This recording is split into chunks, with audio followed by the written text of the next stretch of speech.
สบายดีทุกคนข้าพเจ้าชื่อว่าลิศไซสงข้ามอยู่วิทยาคูปากเซ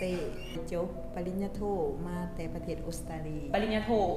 ในสาขาเรื่องการสอนภาษาอังกฤษเป็นภาษาที่สองมาแบบโดยเฉพาะเนาะและก็ถือว่าในการที่ว่าเข้ามารวมกันแนวนี้นะน้องคิดว่าน้องรู้สึกว่ามันเป็นการเติมเต็มที่เฮ็ดให้มันมีความสมบูรณ์แบบขึ้นหลายแห่งเพราะว่าคือในทีมเฮาก็จะมีทั้งผู้ที่ว่าจบ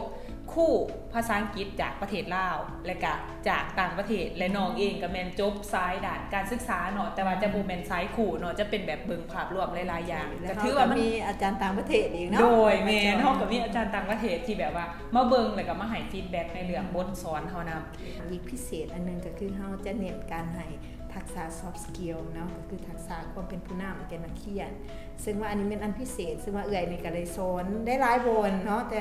มันจะบ่ได้เน้นเนาะแต่ว่าตัวนี้เฮาจะเน้นเขานักเรียนเขาจะมีความมั่นใจในการ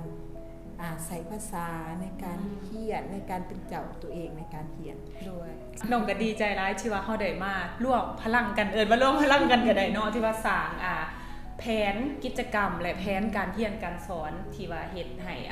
มันมีประสิทธิภาพน้องรู้สึกว่ามีประสิทธิภาพหลายได้จากการที่ว่าได้ทดลองสอนมา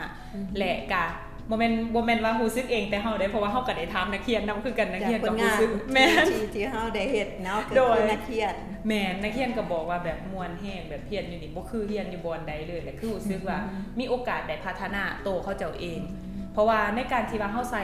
leadership skill เข้าไปในหันก็เฮ็ดให้เขาเจ้ามีความสามารถตื่มเนาะเพิ่มขึ้นมาและมีความกล้าเพราะว่าอังกฤษน่ะก่อนที่เฮาจะสามารถสื่อสารอังกฤษได้เฮาต้องกล้าเว้าก่อนเนาะเพราะว่าก็เห็นหลายๆคนนั่นยังอายยังบ่กล้าเว้าสินะใน leadership skill ที่เฮาสอนน่ะก็จะมีได้หลายทักษะแบบทั้งเรื่อง confidence เรื่อง empathy เนาะเรื่องการคิดอีหยังต่างๆที่เฮ็ดให้